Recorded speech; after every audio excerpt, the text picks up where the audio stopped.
Welcome back to the Real News Network. I'm Paul Jay. This is Reality Asserts Itself. We're continuing our series of interviews with Bob Pollin on a green economy and how to get there. Thanks for joining us, Bob. So one more time, Bob is a distinguished professor and co-founder of the Perry Institute at the University of Massachusetts, Amherst, and author of Global Green Growth, which is a big report he did with the United Nations on how to get to a green economy. I can't remember the number, but we're several parts into this series, and if you watch the rest of it, you'll get the lead up. But we're talking now about the politics of achieving some public policy, some laws that will limit climate change and carbon emission. President Obama, by executive order, has done something in terms of restricting coal over the next few years. But we're in Baltimore, and you go down to the port of Baltimore, and you can see piles of coal as far as the eye can see, because whether or not coal production and emission goes down a bit in the United States, there's no limits on how much can be exported. So does it actually change anything? It seems not.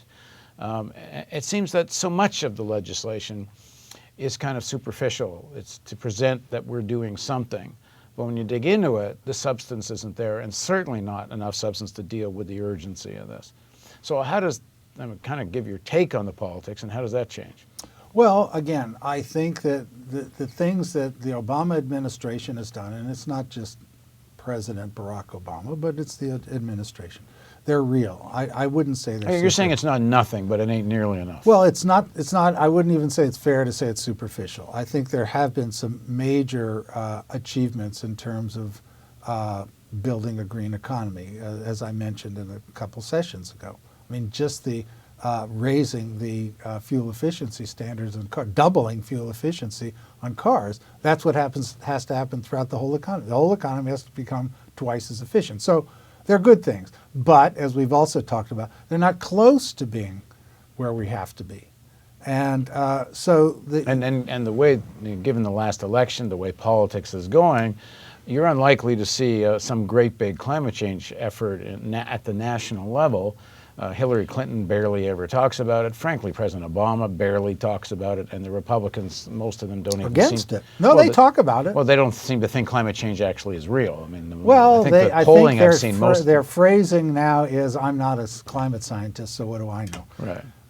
Well, that would be true on anything. They're not. They're also not economists. What do they know about budgets? Right. So, but. The point is, and I'm also not a climate scientist, I'm just not willing to play Russian roulette and say, oh, 98, 99% of climate scientists don't know what they're talking about.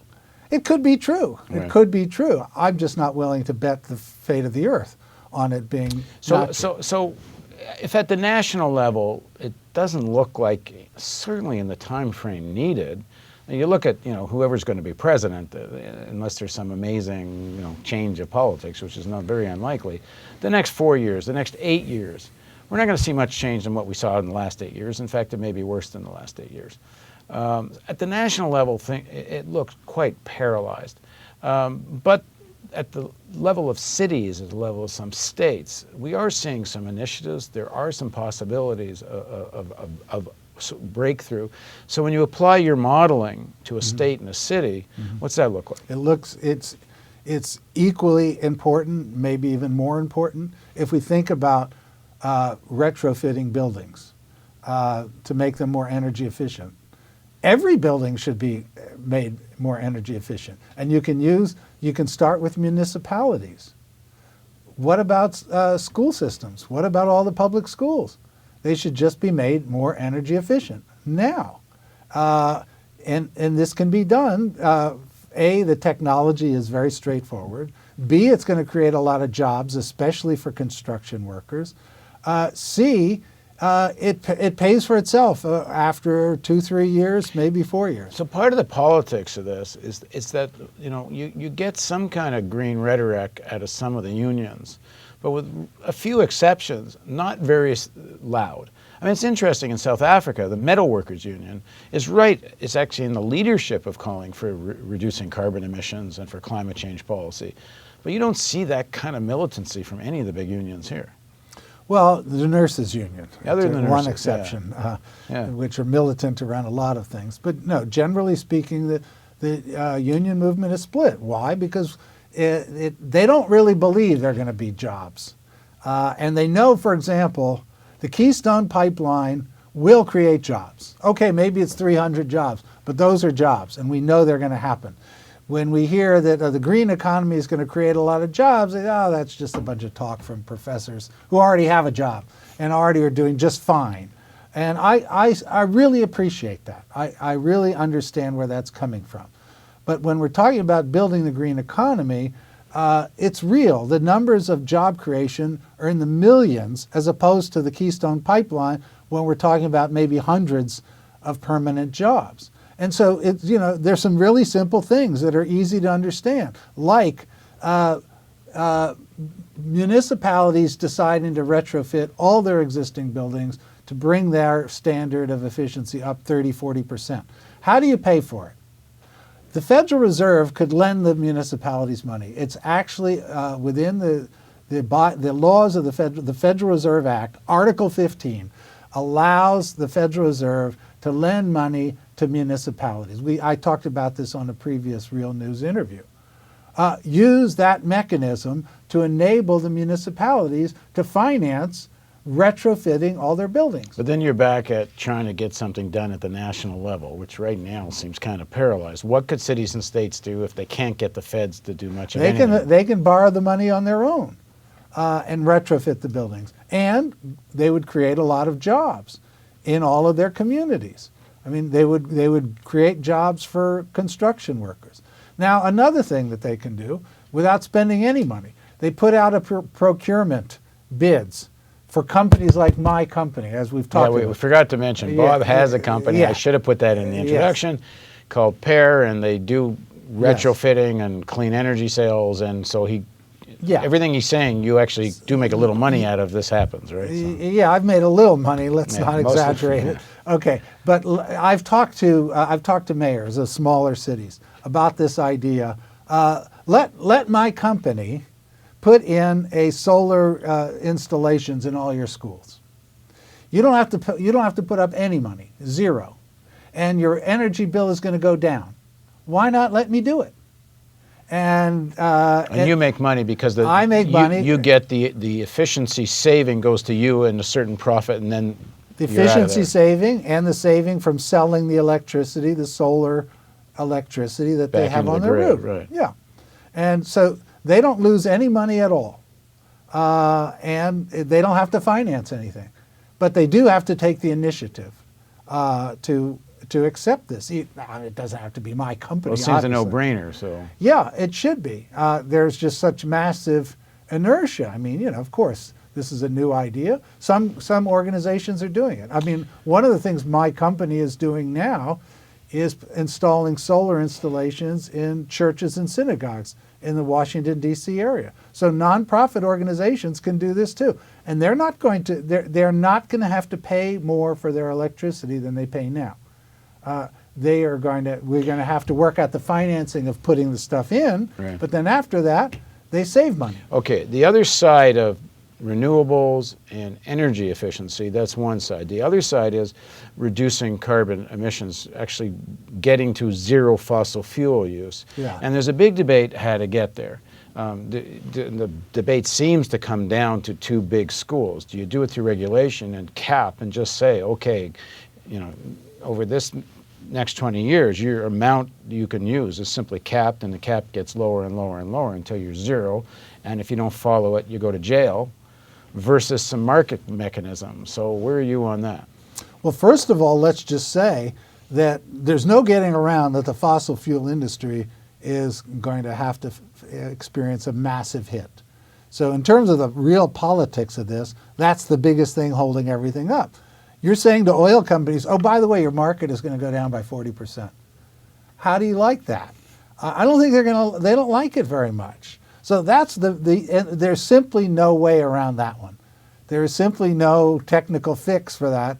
And it's not like the fossil fuel companies are a different world than Wall Street. They're all interpenetrated. So you're really taking on banking and fossil fuels. Yeah, but I mean the banks could be lending money to companies like mine or to other green energy companies.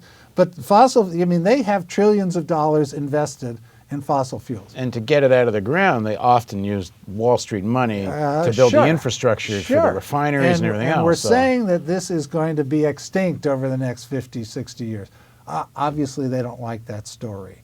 Now, if they were smart, they would recognize what's going to happen, and they would start their transition. I mean, you know, what's going to happen to landline telephone companies? They're also going to be extinct. This is the path. Cable television. Yeah, all these things are on their way out, and this is what happens. The same thing is going to happen with the fossil fuel industry, and this is the massive political fight, and no matter what clever things we think of, there's no way to get around the fact that the fossil fuel industry is going to have to go down. So then you get, for the people that agree with you, where's this fight going to be waged? And it seems to me right now it's practically impossible nationally. But at state and certainly city levels, you could have, you know, sort of either elections, progressive fronts, broad fronts, whatever, who agree on this that actually take over cities and states. But in fact, I don't actually see what the alternative to that is. Okay, so California has a carbon cap now, the 3% a year reduction in carbon emissions per year. And what's specific about California? Why was that able to get passed in California when you don't see much like it anywhere else? Well, California has more of a tradition. I mean, the governor, Jerry Brown now, was the governor 30 years ago, 40 years ago, and he was laughed at. You know, he was some kind of kook, the Governor Moonbeam, that he was committed around environmental issues. Now, I know there's criticisms of Brown, many of them very, very legitimate, but Brown was capturing the culture in California that was pro-environmental and has been sustained. And that's part of the main, obviously, he's just got re-elected governor with, what, 60%? That's part of mainstream politics now, accepting the fact that we have to have an environmental set of regulations. And those caps in California, are they sufficient? If they actually get in, if they are maintained, 3% per year will get you to where you need to get to. If that was, you know, enacted throughout the whole country. That, you know, 3% per year for the utilities, 50% cut in fuel efficient or increase in efficiency for cars. Those are exactly the kinds of things that we need that can get to the standard that we need. Does California use much coal?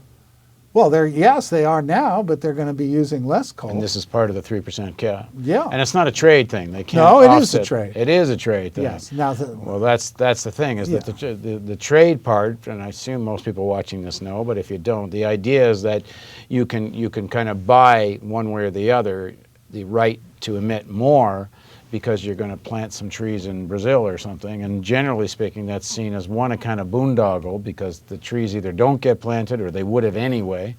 And or two, it's a way to financialize this whole thing.